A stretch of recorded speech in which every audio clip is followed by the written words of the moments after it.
yourself to ask your question, and then please remember to lower your hand so we know you don't have a follow-up. The last thing we ask is please direct your question to either Chuck or John. So before we get started, I know Chuck Fletcher will start with an opening statement. So whenever you're ready. Recording in progress. Thank you, Joe. And thank you, everybody, for being with us on pretty short notice on Friday of a long weekend.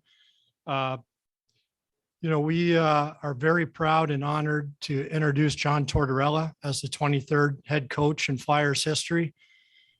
John is, a man that I knew well of, but never really had the opportunity to get to know until this process.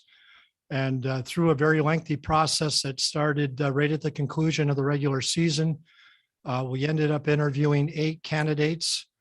And then a few of those candidates had second interviews as well. And at the end of a very good, long, exhaustive process, we're very proud today to introduce John. And he is the right coach at this time for the Philadelphia Flyers.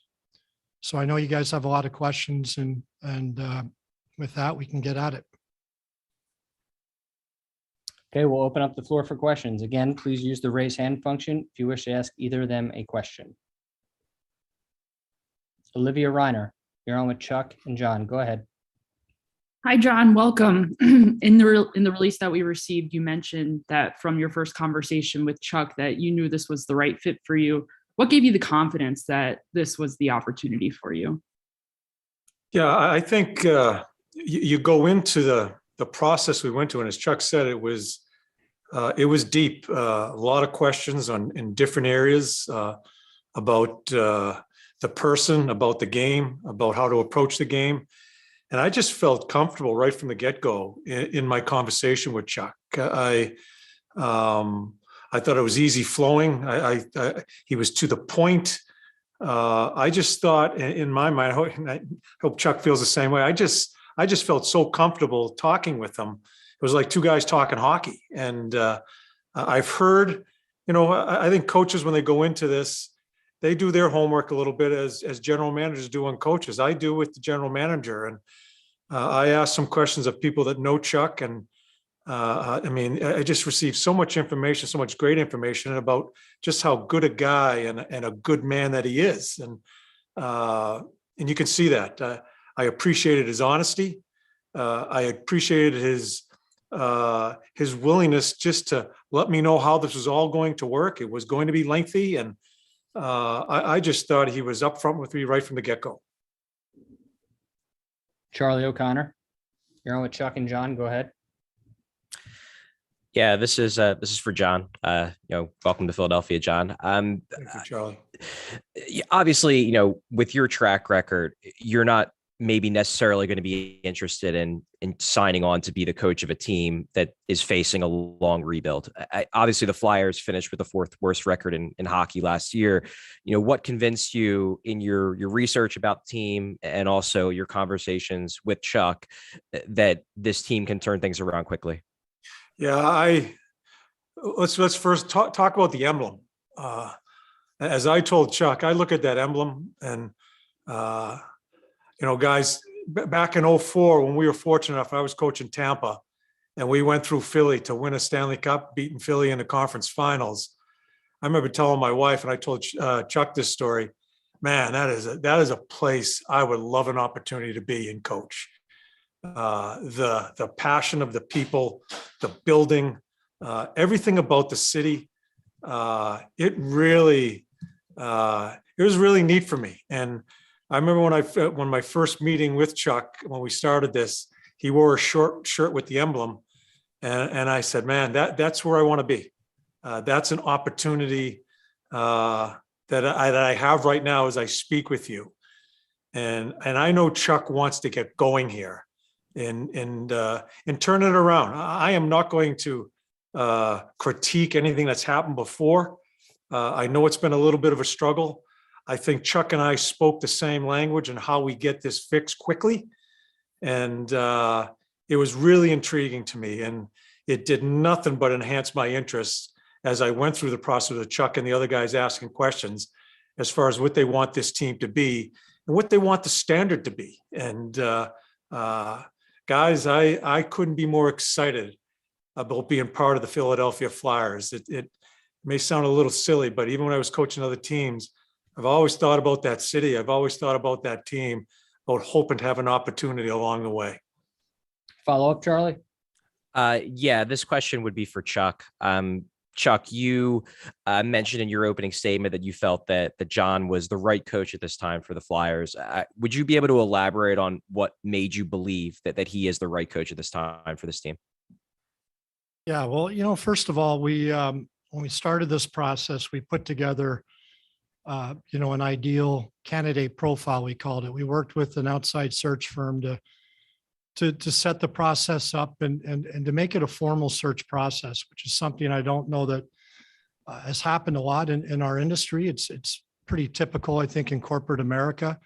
But we wanted to really take a long look into what we wanted and who we wanted as a head coach. So we sort of created a profile, and that profile, I wrote down a few notes here. We were looking for an experienced, respected coach, preferably somebody with extensive NHL head coaching experience. We were looking for somebody with a lengthy track record of success. We were looking for somebody that had a demonstrated ability to introduce structure and reduce goals against, improve penalty killing, make life easier for our goaltenders. We were looking for somebody with a proven ability to hold players accountable to a high standard. Standard of conduct on and off the ice, a standard of play, a standard of team orientation, a standard of what you put into your game. We were looking for somebody with a proven ability to develop young players. We were looking for somebody with strong communication skills. I think deep down, there are a lot of demanding coaches in the NHL, but ultimately players will respond if they know you're demanding, but you're demanding in a sense that you care about them. You want what's best for them. You're not being demanding for yourself. You're being demanding to make the player better, to make the team better. And nobody personifies that more than John Tortorella. So there was a few other attributes in the profile we put together. And I know through the interview process, Brent Flair and Danny Briere joined me in the initial round of interviews. Dean Lombardi joined that group for the second round. We were the people in the room. It was handled internally, the interview process, and to a man, we all felt John was the guy for the job. Jordan Hall, you're on with Chuck and John. Go ahead. Hey guys, this question is for John. John, welcome to Philly. Thanks, Jordan. Absolutely. You're obviously known as a demanding coach, an old school coach, but can you maybe tell people a little bit about how you balance that with allowing your players to play to their skill levels and some of their strengths? Yeah, it's I think especially in today's league, I think it's very important with such a young league. I remember I used to be back early in my career. I dot every I, cross every T. I almost wanted the game. I wanted to predict the game. I wanted them to move the way I wanted them to move in certain situations, and kind of prepared the team that way. I think I've kind of come full circle here in allowing. I think players need to express themselves.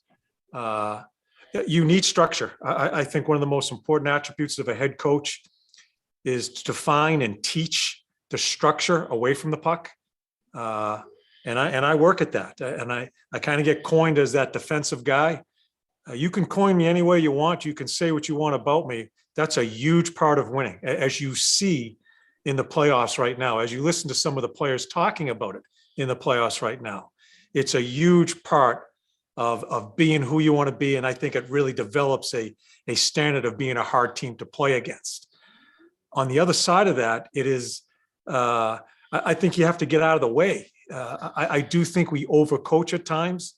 It's something that I try to check myself daily as I'm dealing with the players, especially in the offensive part of the game. I don't have I don't have the ability or the sight that offensive people have, or the creativity that they have. I need to allow them to play, but it's going to be a two-way street. It needs to be a two-way street. Just show me that you're willing to give us something away from the puck. I'm not going to turn you into a checker, but you got to show me, and more importantly, show your teammates that you're willing to do some of the other stuff as an offensive guy away from the puck. Then you have something. And I think that's what develops the right camaraderie of a hockey club. And it develops the right attitude of a hockey club and how hard you have to be. And I think it starts with your top guys. So it's kind of a give and take there. And it's a teaching process as we go through. And I am, as I said, I'm looking forward. Already made some calls today, having some meetings next week with some of the guys to start this teaching of a standard and the mentality of what we're going to be.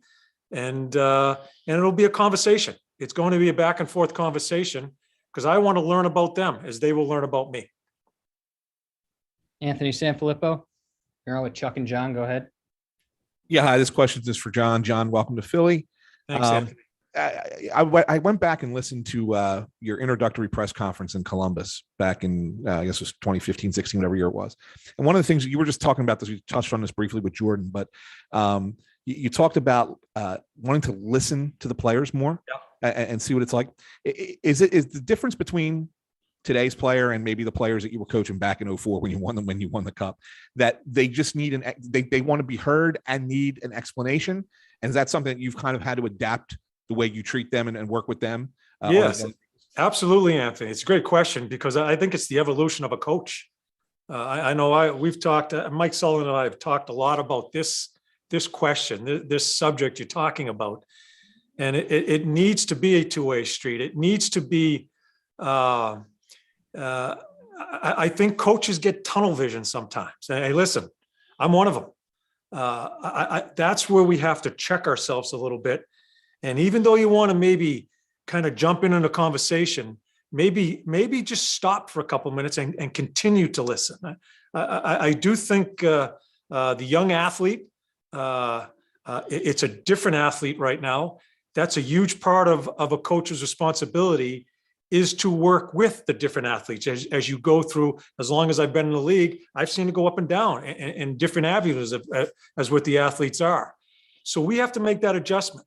And having said that, there's a fine line there, guys. You can't allow it to run amok, and that's when you get into problems and you lose that standard, you lose that team concept of the merit of playing in the National Hockey League, of becoming a pro.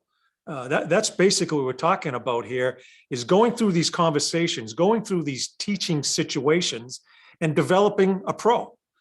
I don't know, as I told Chuck in the conversations I had with him, I don't know what I enjoy most is trying to develop the hockey player or trying to develop the person, because it's pretty cool. I'm developing a person in a locker room. My daughter's a school teacher. She's developing young kids in a classroom. My son's in the Army. He's a leader of men. He's developing people there.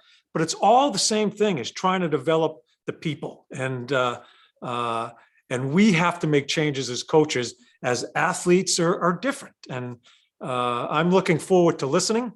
It was something I was a little bit stubborn back in the day, but I think I've learned. And I've learned watching other coaches, and I've just learned through the progression of seeing what the athlete is. Sam Carchidi, you're on with John and Chuck. Go ahead. Yeah, John, welcome aboard. And Thanks, Sam. From listening to you, it sounds like you've mellowed over the years. Would you agree with that? That's the first part. And the second part is this Flyers team hasn't really had a true identity in the last few years. What would you like that identity to be? Yeah, it's kind of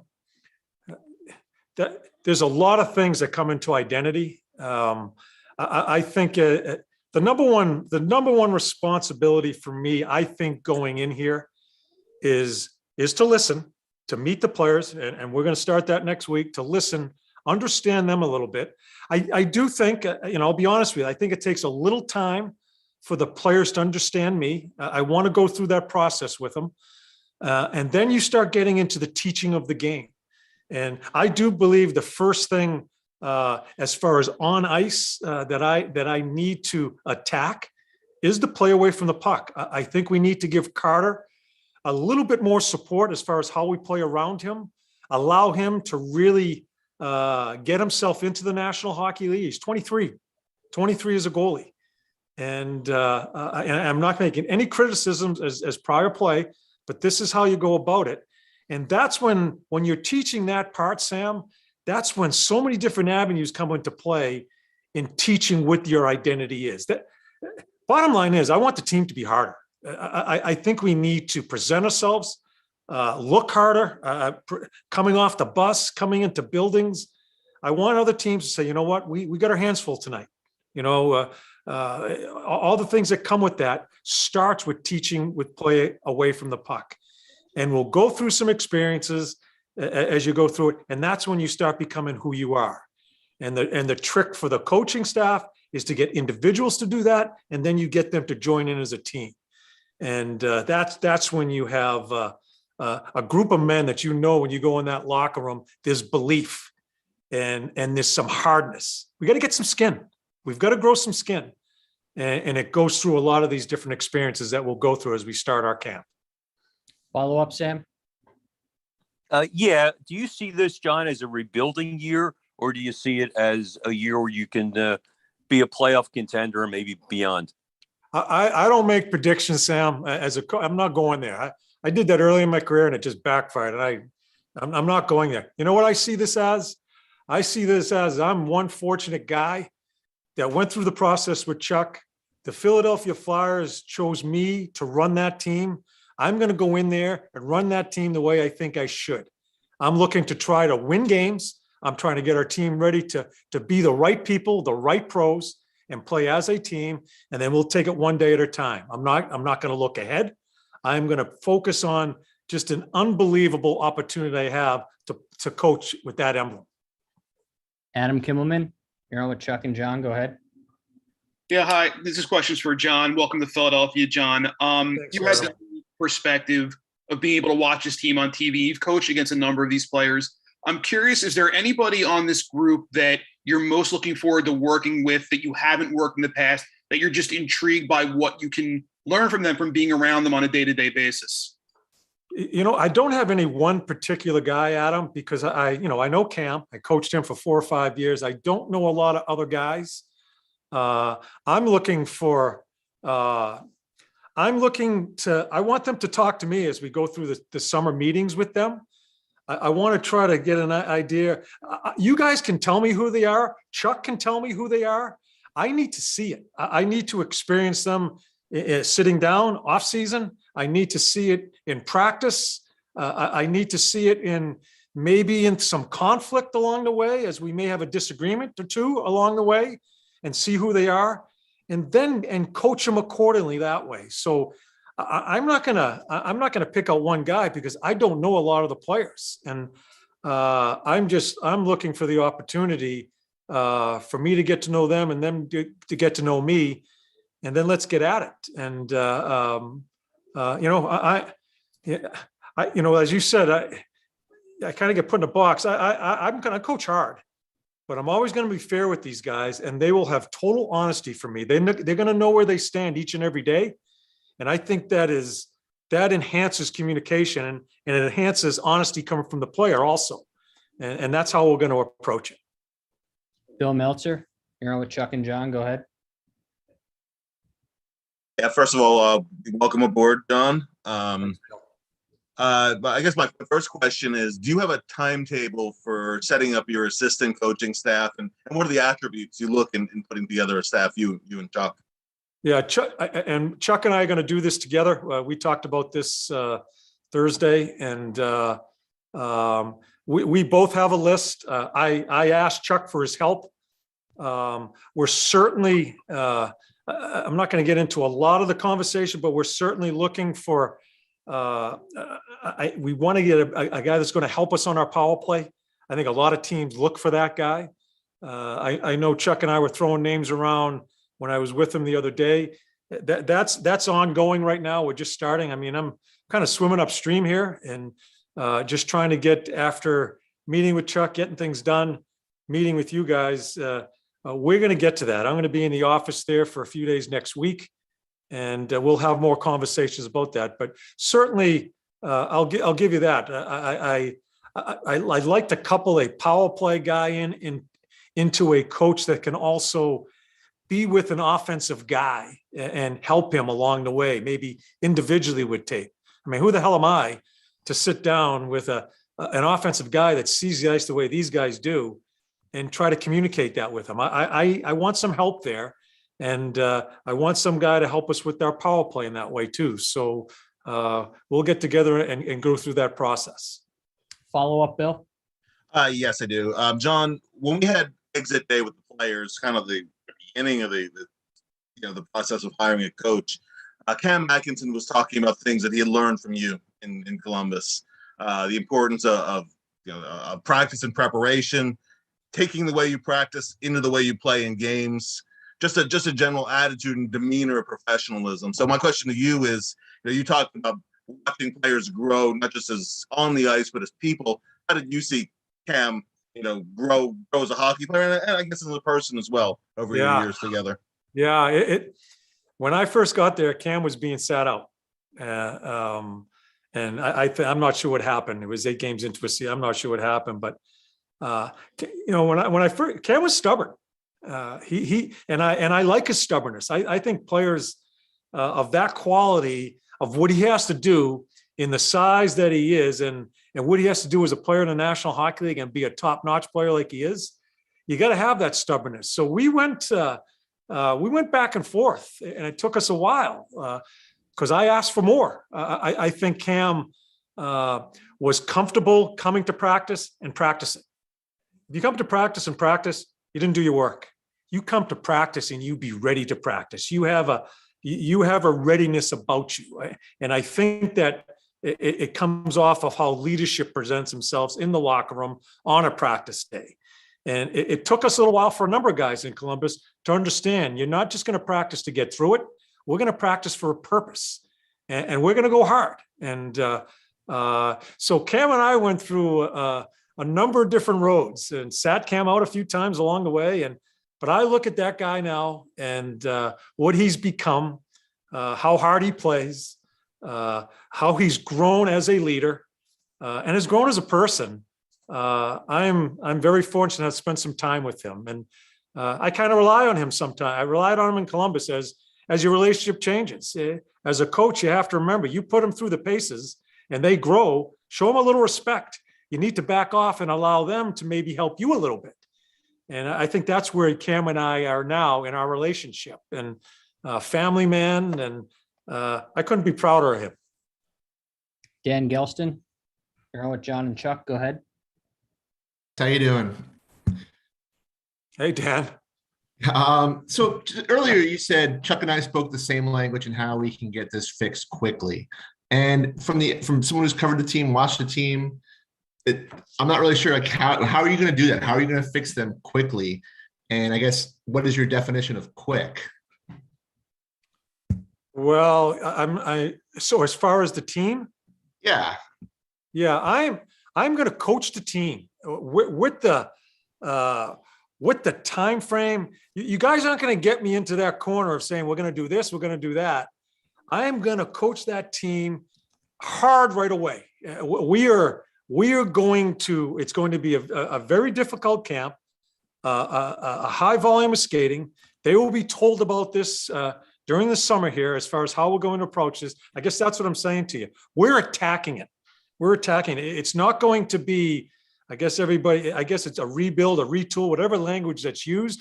I am approaching each and every day to try to make each individual player play better as a player and a person, and then as a team trying to get better in each and every day.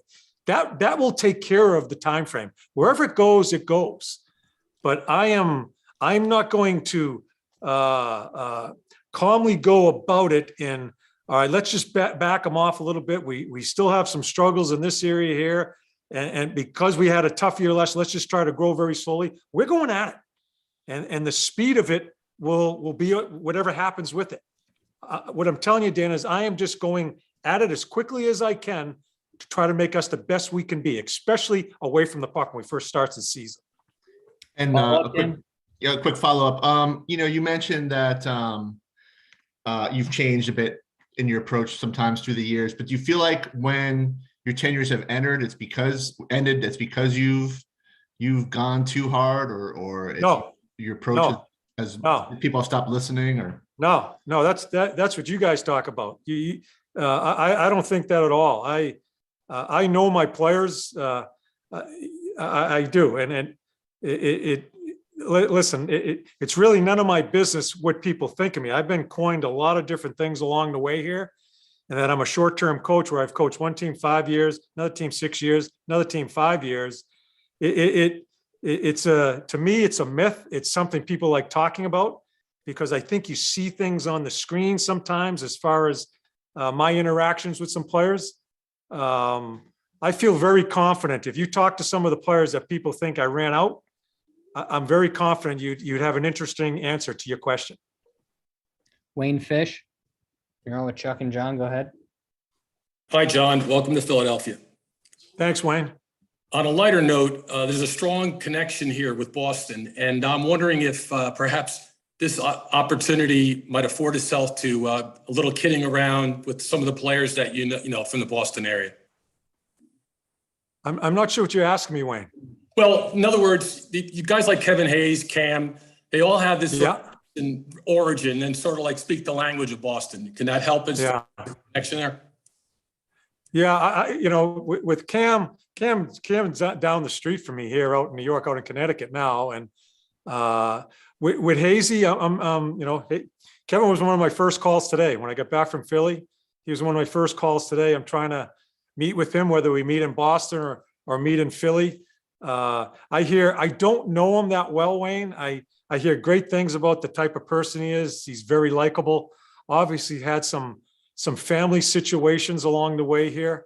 I'm not sure who asked me the question where you try to pick out one player that you really, maybe I fibbed a little bit here. I'm really interested in talking to Kevin because I think Kevin is one that I'm anxious to work with because I think there's more there. I think he's a huge piece to the puzzle up the middle of the ice for this organization with Sean, him, and so he's one I'm going to try to talk to right away. And I'm not used to talking about. I'm not going to be joking. I'm going to be interested to hear what he has to say. I hear he's a tremendous guy, and I want to try to help him because if I can help him and make him understand that we're going to try to get him to another level, what does he do for the Flyer organization up the middle of the ice? I mean, I've watched him from afar, and there's more there, and it's my responsibility to try to get that out of him. I hope that answers your question. Stephanie Driver, you're on with Chuck and John. Go ahead. Hi, Chuck, and welcome to Philadelphia, John. Thank you.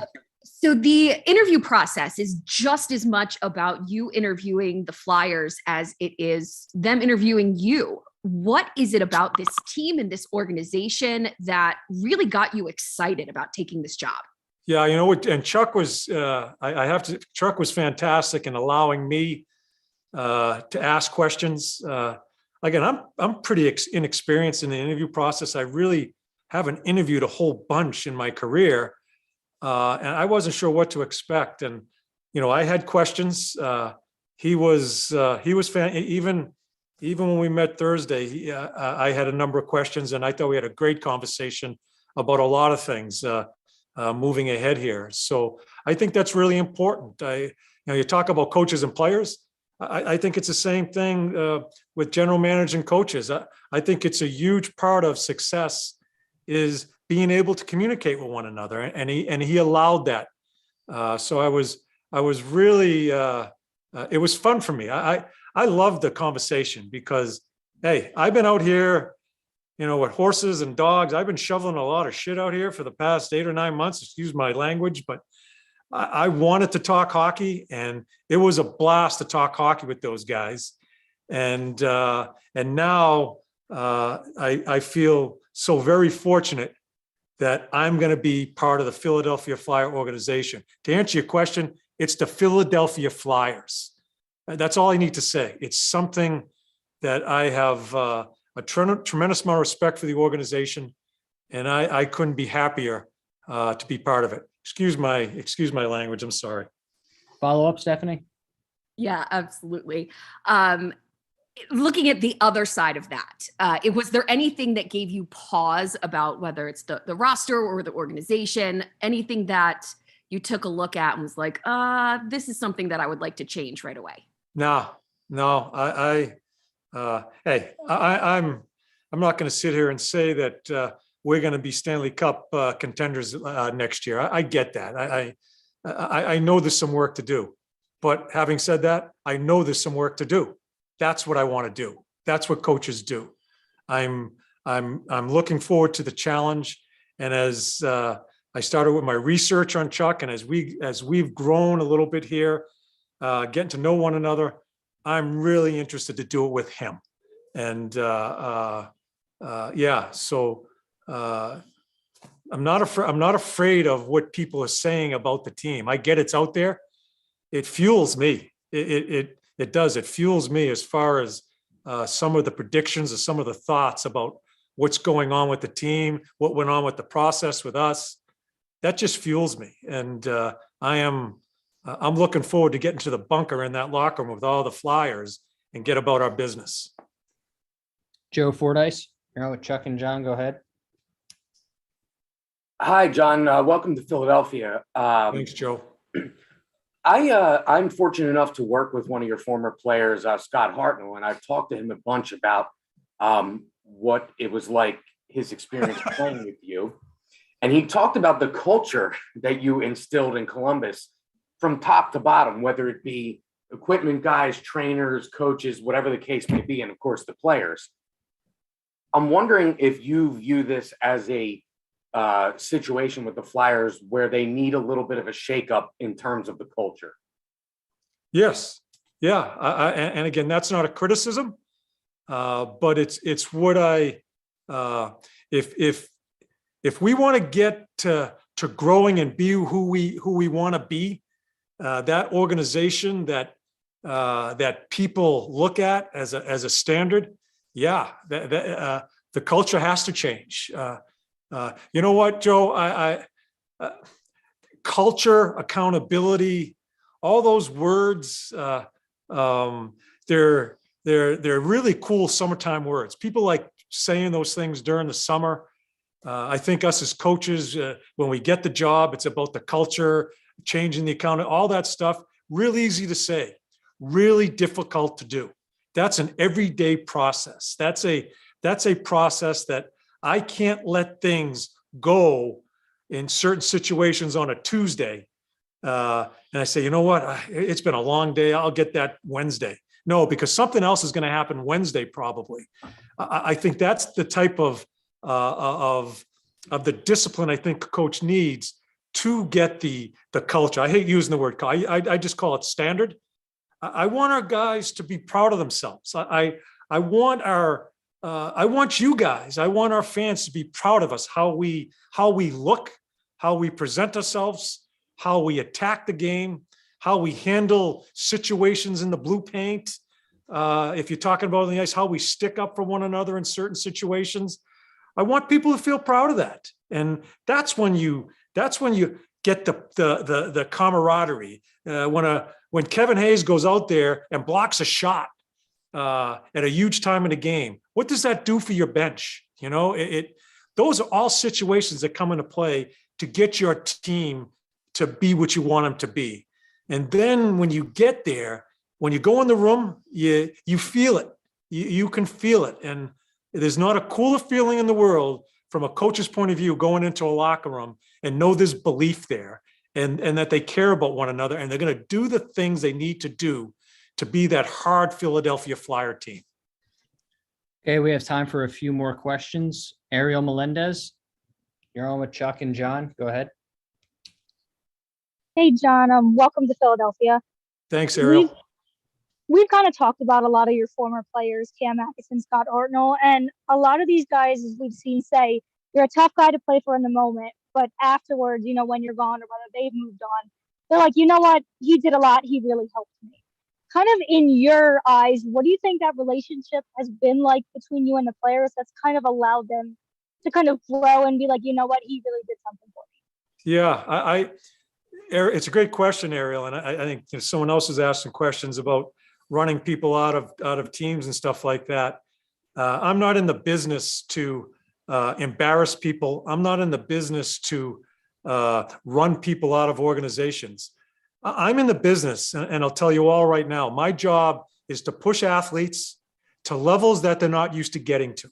And I'm going to do that. I've made mistakes. I've pushed too hard at certain times, and I've made mistakes along the way. But that is my job. And I'm going to do it fairly, and I'm always going to do it honestly. They'll always know why. And as you go through it, and there's some conflict along the way, and there is going to be conflict. There's honesty amongst a player and a coach when you're in that, maybe that crescendo of trying to get them to that spot. When you get there and you have those conversations, they will know that I care about them. And why I'm doing this is because if I didn't, I would not be doing my job for them. And I don't get the confusion about trying to push athletes. I just don't understand the confusion. A player's coach or a hard coach, I don't agree with that. A coach's job is to make them the absolute best people they can be and the absolute best player they can be. And it's not by pushing them there. I'm going to push them there. And as we go through it, and you go through all that, so Scotty Hartnell, I had to wrestle the room away from him in Columbus. I didn't like the room when I went into Columbus. Him and I had wrestling matches about this, and I benched Scotty. We had so many different conversations. But as we got through it, I loved the man. And he was so good for us as we moved on with that team, with his leadership. And that's where relationships are. And so the nonsense about hardness and quitting on you, I don't buy it, and I never will. And I've made mistakes, but we always have those conversations, and they're going to know that I care about them, and they know, and they'll eventually find out why I do the things I do. Rob Parent, you're on with Chuck and John. Go ahead. Hey, John, good luck here. Thanks, Rob. You had mentioned earlier about being short stays, 5 years, 6 years. That's actually really long stays for a head coach. And it just seems to be getting more and more like that. You have a comment on that, or how long ago did you kind of accept that maybe in your career? As far as being a short-term coach? Just the fact that the coaching business is a short-term situation in the NHL. Yeah. I'll tell you, Rob, and I'll be honest with you guys, coaches hate hearing that there's a shelf life for a coach. We hate hearing it. But I'll be honest with you, as the game has gone on here, and where the athlete is now, the type of athlete we're coaching now, and more and more communication from them, which is terrific. Again, there's a fine line though, because you can create a monster too, and allowing to get too far away from you. I do think there is a shelf life for a coach. I do think there is. And you ask any coach, I listen to Butchie gets fired out of Boston and a number of other coaches. We all know that. We all know that's going to happen. And that's the world we live in. And those aren't, it's not our decisions. Listen, Yarmo and I out in Columbus, was there for 6 years. Yarmo and I had some honest conversations after my 5th year. I felt it was time for me to go. I think I did the stuff I needed to do. I could see the team was going to change. I couldn't do the same things in building the team with the people I just went through building the club, if that makes sense. And I think we kind of came to that it's time to go. Stayed another year, didn't have a good year, maybe stayed too long. And I admit to that, but I think that's what was really cool for me and Yarmo is we both kind of knew it was time. He showed me the respect of asking me how much longer I wanted to coach. And I kind of told him, I think it's probably time for me to go. So those are the conversations you have with your general manager. And so I think I think coaches accept it more now than back in the day. We're a little bit more stubborn about it, but I do think there is a shelf life for a coach. Olivia Reiner, you're on with Chuck and John. Go ahead. Hi again, John. You spent this past year away from the NHL coaching world. I'm curious, what kind of perspective did you gain on your own career, on the sport, just by not being a part of this? First of all, it was great for me, my wife, my kids. It was a year that, you know, it's a very busy time as a hockey coach, and I enjoyed that tremendously. We do a lot of work with animal welfare, and got to sink our teeth into that a little bit more.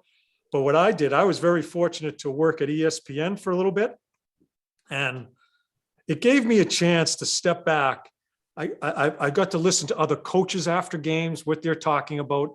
I got to look at different styles of play as the games are being played.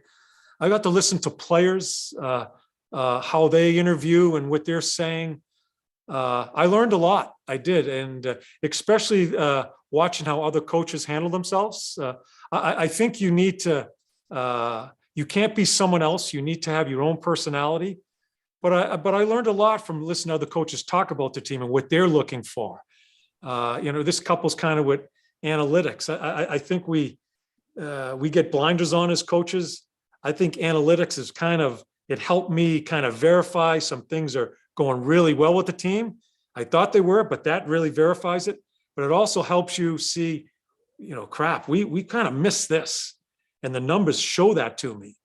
You know, so coaches talk about all that stuff. So not being the pressure of it, not being just worried about your team, I get to watch other teams, other coaches, other players, and learn that way. So and now I get to coach this damn team, the Flyers. I'm so lucky to spend a year away and come to this organization, an organization that I have truly respected. Sam Carchidi, you're on with Chuck and John. Go ahead. Yeah, this is for Chuck. Chuck, just want to ask you, how did the outside search committee help with the whole process? And a follow-up to that is, what do you say to a report that said you were against the committee's recommendation to hire John? That's exactly why we hired him, because I was against it. No, there's so much nonsense out there, but no, we hired a company called the Coaches Agency. They've been involved in GM and coaches searches with a couple of different teams in the National Hockey League. As I mentioned earlier, it's not a common practice yet, but I think sports will probably start to mirror corporate America a little bit more by using these types of search firms in the search. But they allowed us to set up a process, and I've hired coaches before, and but I can't say I ever had a great process. I interviewed some great candidates, but we really wanted to go through it methodically. Again, create an ideal candidate profile for what we're looking for. They came to us with a list of well over 50 names of candidates that we placed into different buckets. We used that candidate profile to filter through the initial list of names, got down to about 15 or so names. We did some research, we had some meetings. We filtered that down to about 8 names. So they were very involved in that initial vetting process. They had some great ideas in terms of the interview template, how to run a proper interview, the types of questions to ask. We came up with a plan where we basically asked the coaches to pitch us. All eight coaches we interviewed were great coaches. All of them could have coached the Philadelphia Flyers. We knew they were good. So it was less about tell us about your life or your history. It's more about why you for the Flyers? How would you run our team? And from there, you could get into questions. So they were very involved in that process. But once we got down to 8 candidates, as I mentioned before, we took over the process in terms of the interviewing. We met as a group, Danny Briere, Brent Flair, Dean Lombardi, and me. After interviews, we debriefed. We talked about strengths, weaknesses of the candidates. Who did we want to go forward with? So that process was great. We got down to, we had 4 second interviews. The last of the second interviews was this past Sunday. And by Monday, I made the decision John was the guy. And again, we had a lot of time to debate things as a group, but I was sitting in our pro meetings on Monday and I said, Torts is the guy. He's the guy we need, and reached out to him on Tuesday, had a good conversation. I indicated to him that he was the number one candidate on our list, but before we went forward and before we got into, talking about contract and that kind of stuff, I wanted him to come back on Thursday, it turned out to be, but let's sit down and have a conversation about everything. Let's continue to build our relationship, but let's talk about roster and coaching staff and, day of a game. How does he want to be treated? Does he want me to come down and have a coffee with him, or does he want me to stay the hell away? Like, what makes him tick? Travel logistics, morning skates, what does he like to do? Fitness testing, training, everything. We just went through all the minutiae of that's involved in a coach GM relationship. And I thought it was just important, and I believe John did too, to have these candid conversations so there's no surprises down the road. And, the goal isn't to be in agreement on everything, but the goal is to have good candid conversation and kind of understand where each of us are coming from. And we talked for 2 or 3 hours yesterday afternoon, offered him a contract, and I think we haggled for about 10 minutes, John, something like that. John was pretty prepared. He did a good job. And, but it honestly took 10 minutes, shook hands, and here we are about 22 hours later. So that's the whole process in a nutshell. John was absolutely my first choice. It was my decision. I think if you spoke with Danny or Brent or Dean Lombardi, they would concur that he was the right candidate at this time for the Philadelphia Flyers. So in terms of all the reports out there, Sam, I don't know if you know, but you shouldn't trust everything you read. Okay, we have time for 2 more questions. Anthony Sanfilippo, you're on with Chuck and John. Go ahead. Yeah, hi. This question is for Chuck. Chuck, you listed a bunch of things that went into when you guys put the initial search together of what you were looking for in a coach. One of the things that you did not mention, and I wanted to see what your thoughts are here with John, is just how adding a coach like John to the organization plays when you go into this off-season work that you have to do, whether it be, negotiating contracts or trying to get a free agent to come into play here. How much of that really comes in to say, hey, here is the coach that we have, and here's his experience, and here's why we think this would be a good fit for you. How much do you think that that's important when you're talking with those players? Well, look, all of the 8 coaches we ended up interviewing, all of them are tremendous people and very good coaches. And again, as I mentioned to you, all of them, I think, could have come in and helped the Philadelphia Flyers. So, in terms of selling our franchise or having a coach impact those types of things, John is respected immensely throughout the industry. We did our homework. We spoke to former players and spoke with agents, spoke with people he'd coached with, spoke with managers that worked with him, spoke with league officials. And John is universally respected and admired for his body of work. And I think it'll be a huge plus as we go forward and sell the Flyers. But what we were looking for were the things that I laid out before. And John fits the bill the best. And we're very fortunate that he agreed to come to Philadelphia. I think you saw the passion, his honesty, even in the way he answered your questions today. And that's what we have to look forward to. And our last question before we wrap things up, Charlie O'Connor. You're on with Chuck and John. Go ahead. Yeah, this is for Chuck. It kind of jumps off the last question a bit.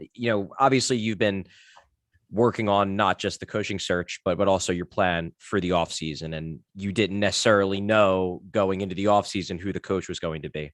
Now that the coaching decision has been made, now that it's John is going to be the coach, I guess, number one, does getting a coach with the track record of John Tortorella, does that make it more likely for you guys to be more aggressive this summer in terms of trades and free agency? And also, as a follow-up to that, how much will John play a role in impacting the decisions that are made from a roster standpoint?